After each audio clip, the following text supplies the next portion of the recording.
fundit i kësaj jave të shkurtër lidhet me vendimin e gjykatës kushtetuese për të rrëzuar dekretin e presidentit dhe faktikisht edhe vendimin e qeverisë për shkarkimin e kryetarit të Bashkisë së Tiranës. Ka disa rrjedhime logjike nga ky vendim që unë dua t'i rinënvizoj pasi i kam shprehur edhe paraprakisht. Spari, siç duket, dhe nuk është hera e parë që duket për gjithë ata që duan ta shohin, unë nuk i pas kam kapur të tëra pushtetet. Kjo është fare qartë, apo jo, dhe është një gjë e mirë që duhet ta pranojnë dhe ata që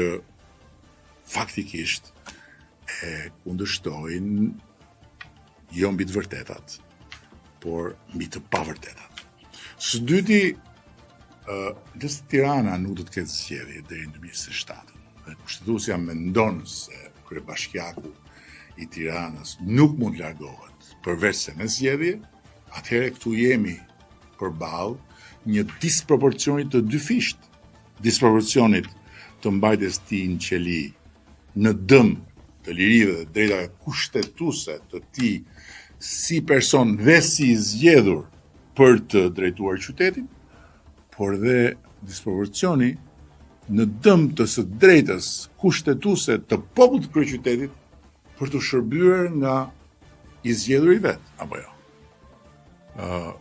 Dhe streti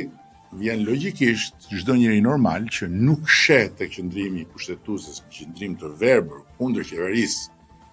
për hapa në dëm të madh Tiranës, por sheh një qëndrim të vendosur parimor, nuk ka se si të mos pres që me të njëjtën parimësi, kur të gjykojë para burgimin e tij, kushtetuesja ta kthejë Erion Velia në detyrë për të vijuar procesin gjyqësor në gjendje të lira. Më duket se edhe kjo është gjëja më normale.